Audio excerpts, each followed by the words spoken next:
ലോക്സഭാ തെരഞ്ഞെടുപ്പിന്റെ പ്രചരണം പുരോഗമിക്കെ രാഷ്ട്രീയമായി കോൺഗ്രസിനേറ്റ വലിയ തിരിച്ചടിയാണ് പത്മജയുടെ കൂറുമാറ്റം. ബിജെപിയും ഇടതുപക്ഷവും ഇത് മുതലെടുക്കുമ്പോൾ സഹോദരി എന്ന നിലയിൽ പോലും ഇനി ഒരു ബന്ധവുമില്ലെന്ന കെ മുരളീധരന്റെ നിലപാട് ഉയർത്തിക്കാട്ടിയാവും ഇക്കാര്യത്തിൽ ഇനി കോൺഗ്രസ് പ്രതിരോധം തീർക്കുക. എ.കെ. ആന്റണിയുടെ മകൻ അനിൽ ആന്റണിക്ക് പിറകെ കെ കരുണാകരന്റെ മകൾ പത്മജിയും ബി.ജെ.പി. പാളയത്തിലേക്ക് പോകുമ്പോൾ തെരഞ്ഞെടുപ്പ് പ്രചരണഘട്ടത്തിൽ അത് കോൺഗ്രസിന് നൽകുക വലിയ തിരിച്ചടി തന്നെയാവും.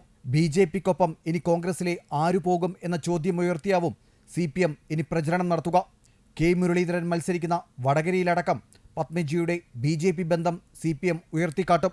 അത് കൃത്യമായി മനസ്സിലാക്കിക്കൊണ്ടുതന്നെയാണ് പത്മജിയെ വ്യക്തിപരമായും രാഷ്ട്രീയപരമായും തള്ളിപ്പറയാൻ കെ മുരളീധരൻ ആദ്യം തന്നെ തയ്യാറായതും. ഒപ്പം പത്മജ ബി.ജെ.പിക്ക് ഇനി ബാധ്യതയാവുമെന്ന് കൂടി മുരളീധരൻ തുറന്നടിക്കുമ്പോൾ അത് ബി.ജെ.പിക്ക് മാത്രമല്ല ഇടതുപക്ഷത്തിനുള്ള മറുപടി കൂടിയാണ്.